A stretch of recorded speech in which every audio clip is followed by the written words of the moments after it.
बिस्मिल्लाहिर्रहमानिर्रहीम।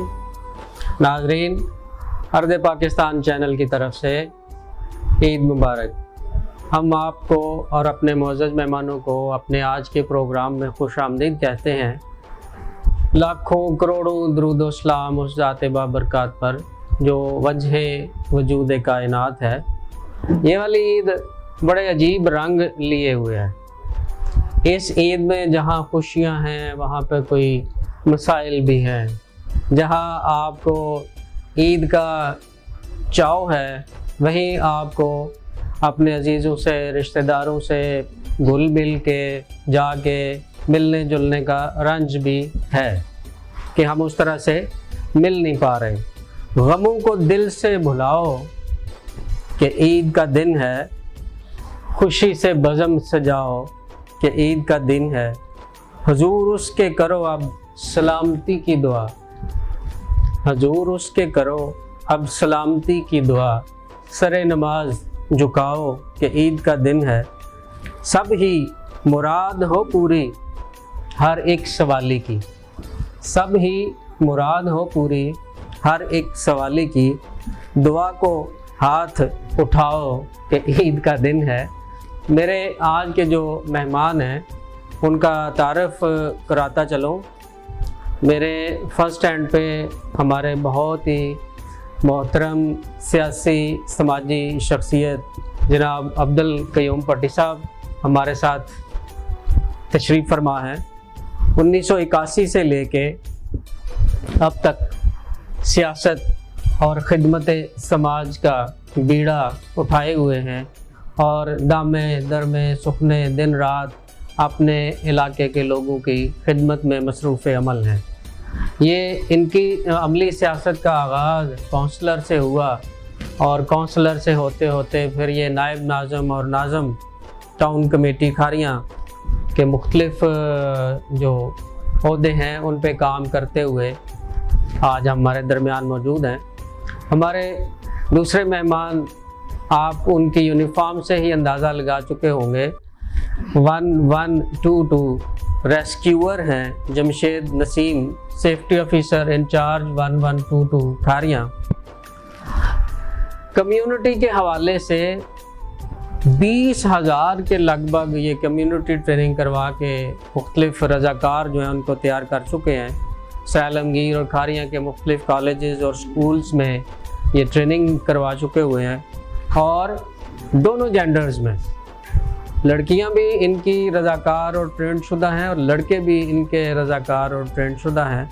Fire safety installations के हवाले से इनका बड़ा काम है और THQs और DHQs और BHUs और RHCs जो हैं और दीगर जो तालीमी इदारे हैं और मुख्तलिफ़ इदारे हैं जहाँ 10 से ज़्यादा लोग काम करते हैं और जहाँ सेफ्टी की ज़रूरत पड़ती है, इन्होंने बहुत सारा काम जब से ये आए हैं कर लिया है। कोरोना इमरजेंसी के हवाले से भी ये बहुत सारा काम कर चुके हुए हैं। तो मोहतरम भट्टी साहब से मैं गुजारिश करूँगा कि आज के इस प्रोग्राम के हवाले से आप हमें ये बताइए कि ईद आज जो दौर हमारा है उसमें और ईद जो आपने ईदें तो बहुत ही गुजरी हैं जी, लेकिन अभी ऐसी ईद नहीं गुजरी जो ज़्यादा यादगार हो। लेकिन आज के दौर से पहले जितनी बचपन की ईदें थी वो यादगार लगती हैं, उनमें एक अपना मज़ा था। अभी बच्चों की ईद ज़्यादा मज़ेदार होती है। आप अपने बचपन की कोई यादगार ईद बता रहे हैं? मेरे बचपन में ऐसी कोई ईद नहीं जो मैं बता सकूं कि वो खुशी के हवाले से भी कोई यादगार ईद हो सकती है, कोई गम के हवाले से भी यादगार ईद हो सकती है। ये तो नहीं हो सकता कि बचपन में खुशियाँ थी। अच्छा, चले माशाल्लाह। गम तो नहीं। हमें ये बताइए, आप चूँकि एक सियासी रहनुमा हैं, अपनी सियासत के हवाले से थोड़ा सा ये बताइए कि आपने सियासत की वजह से कितने लोगों की ईदों को यादगार बनाया? टोटल तो नहीं मैं बता सकता, लेकिन जब से मैंने 87 में मैं पहली दफ़ा बल्दियात में आया। वहाँ से मैंने शुरू की अपनी सियासत 87 से। लेबर सीट पे, वर्कर सीट पर मैं मुंतखब हुआ। तो उस वक़्त से लेकर आज तक बस खिदमत ही कर रहा हूँ। तो इंशाल्लाह मेरे हल्के के लोग मुतमिन भी हैं और मैं इंशाल्लाह उनके शाना बशाना चल रहा हूँ अभी तक। आप अपने जो सीनियर रहनुमा हैं आपके, जिनके नक्शे कदम पर चलते हुए आप यहाँ तक पहुँचे, अपने आइडियल सियासतदान आपके कौन से हैं? मैंने शुरू में सैयद मंजूर शाह साहब, मैंने उनके साथ वक़्त गुजारा और उनसे मैंने बहुत सीखा है और उसी वजह से 85 में उनके साथ था, बचपन था। लेकिन उसके बाद 87 में मैं खुद बल्दियात में आ गया वर्कर सीट पर और उसके बाद 400 है। 87 के बाद 92 में मैं दोबारा वार्ड से मुंतखब हुआ। 98 में मैं वाइस चेयरमैन बना और दोबारा उसका इलेक्शन हुआ 2005 में गालबन, उसमें दोबारा मैं वाइस नायब नाज़िम बना। तो इस 440 है। और काउंसलर के हवाले से शुरू से जब मैं काउंसलर बना तो उस वक़्त काउंसलर का काम गलियां, सड़कें, नालियां होता है। तो मेरा जो हल्का था वहाँ बहुत काम था गलियों का, नालियों का, वो मैंने बहुत काम कराए। उसके बाद सुई गैस का जब दौर आया तो सुई गैस का भी बहुत काम करवाया, क्योंकि उस वक़्त सुई गैस का ये मामला था कि 2-3 इंच गली तंग हो तो उसमें पाइप नहीं डालते थे। वो 2-2, 3-3 इंच पीछे दीवारें करवाई और इस तरह करवा के तो वो पाइप डलवाए। अच्छा, आप ये मुझे बताइए कि ईद, ये जो छोटी ईद, मीठी ईद होती है, तो सवैयाँ जो हाथ से हमारी माएँ और बहनें बनाया करती थी, फिर देसी घी में वो पकती थी, या सवैयों की एक मशीन हुआ करती थी, और अब ये जो रेडीमेड सवैयाँ आती हैं, देसी घी वाली हाथ से बनी हुई सवैयाँ और मशीनी सवैयाँ जो आज के दूध में या आज के घी में या ऑयल में बनी हुई हैं, आपकी पसंदीदा डिश कौन सी है? मशीनी सवैयाँ ही इस्तेमाल करते हो, वही पसंद करते। अच्छा, ठीक है। शीर खुरमा भी ईद की डिश है जी, पसंद है, मीठा पसंद है। पसंद है खीर या शीर खुरमा? शीर खुरमा, और ख़ास तौर पे अगर वो हाथ की सवैयों वाली जो आपने बात की तो वो हो तो क्या ही उनकी बात है। जारी बात अभी भी कुछ जगहों पे वो अवेलेबल हैं या आपको खुद से वो एफर्ट करनी पड़ती है तो आप बना पाते हैं, अदरवाइज तो मार्केट में तो अवेलेबिलिटी सारी बात है उन चीज़ों की नहीं है। बट साहब, आपको कोई याद हो खारियाँ पुराना, बड़े बड़े दरख्त और उन पे पींगे और फिर पींगों के झूले, और कोई आप अपने बचपन में किस तरह के लड़के थे? मैंने कम ही लिए झूले। जमशेद भाई, आपका कैसा बचपन गुजरा? झूले कम ही, जैसे सर ने बताया, ठंडे मिजाज। हाँ, दूसरी गेम्स थी, क्रिकेट जैसे हो गई, या हमारे दौर में जो वो गिल्ली डंडा वगैरह। ईद के मौक़ों पे अक्सर मौके जो हैं ईद के, उनमें ये होता है ना जी, मैचेस वगैरह भी होते हैं, कबड्डी के, क्रिकेट के, या फुटबॉल के, या दीगर गेम्स के। तो थोड़ा ईद को लोग मुख्तलिफ तरीक़ों से मनाते हैं, हर इलाके का अपना एक कल्चर है और हर इलाके के लोग अपने तरीके से ईद को मनाते हैं। तो आप अपने ज़िला साहिवाल के हवाले से ज़रा बताइए कि वहाँ पे ईदें कैसी होती हैं? जी बिल्कुल, ईदें तो वैसे अगर बात करें तो ईद तो है बच्चों की, बड़ों की तो मतलब कह लें कि बस बातों की हद तक की ईद है। अभी जब से इधर हूँ मैं खारियाँ में, तो अभी मैं 2 फैमिलियों को शुमार करता हूँ अपनी ईद के हवाले से। एक मेरी आबाई फैमिली, तो सारी बात है उसका तो अपना ही मज़ा है वालदैन के साथ, भाइयों के साथ, लेकिन मैं इसमें हरगिज़ अपनी यहाँ वाली फैमिली को नहीं भूलता। तो मेरी कोशिश होती है कि मैं पहले दिन लाजमी यहाँ पे रुकूँ अपने दोस्तों के साथ, अपने स्टाफ के साथ, ताकि उन्हें इस चीज़ का एहसास ना हो कि हमारे जो सीनियर हैं वो खुद घरों को चले जाते हैं और हमें ड्यूटियाँ करनी पड़ती हैं। लेकिन इसमें मेरा ये कहना भी यहाँ पे गलत ना होगा कि दौरान ट्रेनिंग हमें जिस तरह का मोटिवेट किया जाता है आवाम की खिदमत के लिए, तो उसमें आज तक अक्टूबर 2013 से हम यहाँ पे हैं, तो आज तक कभी भी हमें ईद के रोस्टर में या ये जो ख़ास त्यौहार हैं इन मौक़ों पे कभी किसी स्टाफ की तरफ से इस तरह का रेजिस्टेंस नहीं मिला कि लें जी मैंने तो ईद घर पे करनी थी, मुझे रोक लिया गया है, या इस तरह की।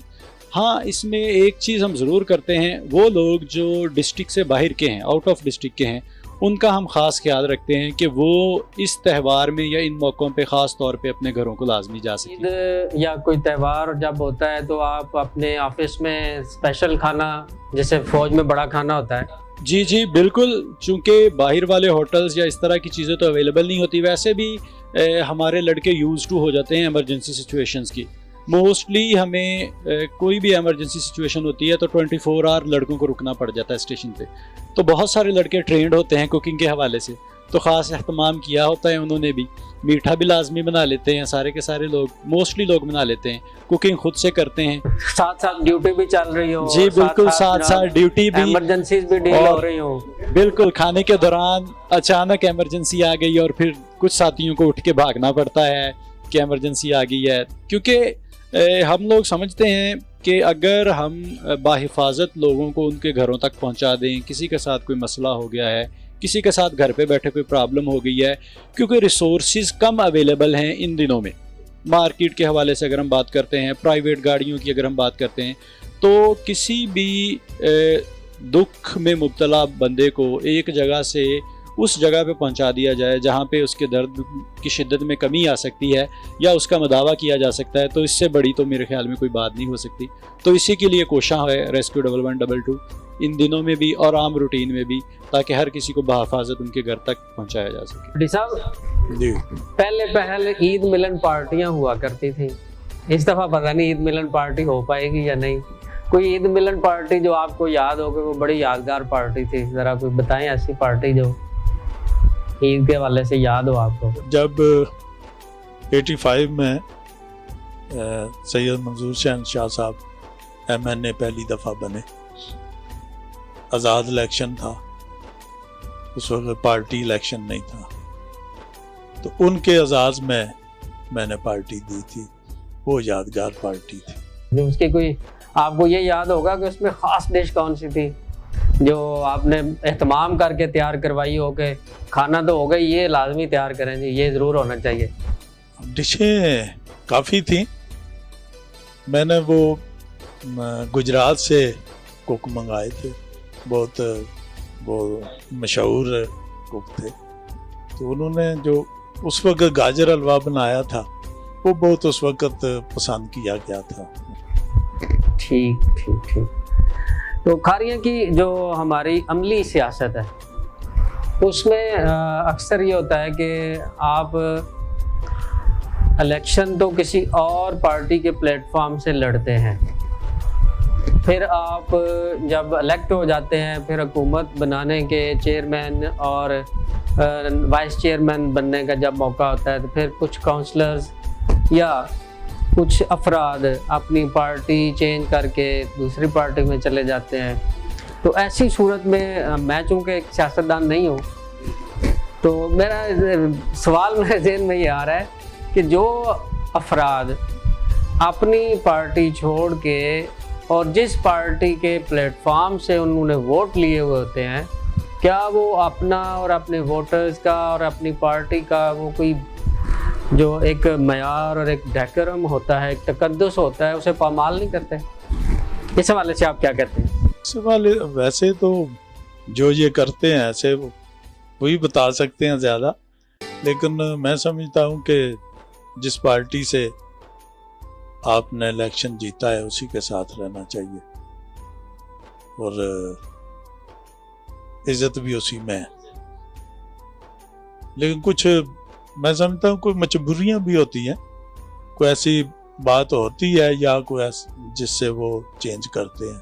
कुछ ना अदवार ऐसे मैंने अपनी ज़िंदगी में देखे जहाँ जब इलेक्शन हो गया है, लोग सेलेक्ट हो गए हैं, उसके बाद उनको कुछ अरसे के लिए, जैसे आजकल करंटीना बना हुआ है, तो वो गाड़ी में बैठाते हैं जी, मरी ले जाते हैं जी, स्वाद ले जाते हैं जी, या कहीं किसी सेहत अफजा मकाम पे या किसी बड़े होटल में जाके उनको पैक कर लिया है, खाने भी चल रहे हैं और साथ दीगर लवाजमात जो हैं वो भी चल रहे हैं। कोई ऐसा तजर्बा भी आपको हुआ किसी इलेक्शन में कि आपको भी पैक करके लोग कहीं ले गए? नहीं, पैक करके तो कोई नहीं ले गया अपनी मर्जी से प्रोग्राम तय कर लेते हैं यार, ऐसे यहाँ रहेंगे तो लोग कहेंगे कोई इधर खींचेगा कोई इधर खींचेगा, खींचातानी से बचने के लिए इधर उधर हो जाते हैं। वैसे तो कोई ऐसे नहीं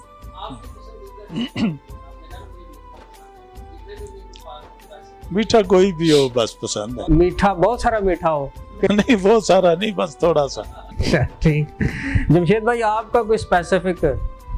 पहले तो मतलब कभी इतना गौर नहीं किया था, लेकिन जब से मैं खा रही हूँ तब से मुझे ये पेशावरी खाने जो है ना वो बहुत मतलब दुम्बा या मटन जो है ना, इनकी ख़ास एक स्पेसिफिक जो कढ़ाई है शनवारी वालों की, वो बहुत मज़े की लगती है। मीठे में बस मिक्स ही मीठा, मतलब इतना ख़ास नहीं। हाँ, खीर वगैरह हो अच्छे दूध की खालिस की बनी हुई तो फिर। सो के गुजारते हैं नमाज के बाद या जाग के गुजारते हैं? कभी भी नहीं आज तक, जब से होश संभाली है कभी भी नहीं। ईद वाले दिन कभी नहीं सोए। तो आजकल जो एक ट्रेंड आया ना जी, खाना पीना टीवी देखना और सोना। बिल्कुल, कुछ दोस्त थे जो ऐसा ही ट्रेंड था, मतलब हमने उनको ढूंढते रह जाना और उन्होंने शाम को निकलना घर से कि हम तो सोए हुए थे। भाई ईद का दिन था तो सोने का तो मजा अपना ही है फिर ईद वाले दिन। अब्दुल क़य्यूम भट्टी साहब, आप अब ईद के हवाले से अपना मैसेज क्या देना पसंद फरमाएंगे? इस ईद पे आपकी तरफ से क्या मैसेज है आवाम के लिए?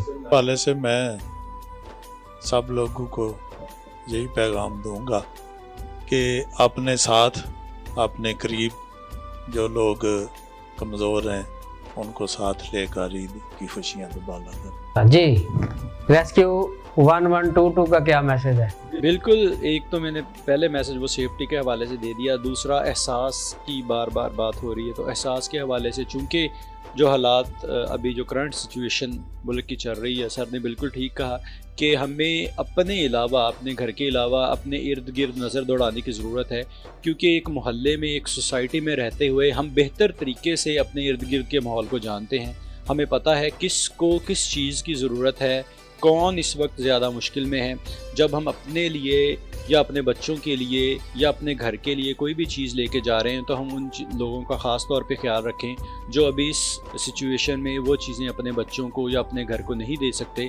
तो जहां हम 1 किलो या 2 किलो चीज़ अपने घर के लिए लेके जा रहे हैं तो वहां पे 1 किलो या आधा किलो उन लोगों के लिए भी साथ में लाजमी लेके जाएं, ताकि उनको भी इस ईद की खुशियों में अब अपने साथ शामिल कर सकें। नाज़रीन, इस ईद पे कोरोना के हवाले से बहुत सारे हमारे लोग हमारे साथ नहीं होंगे।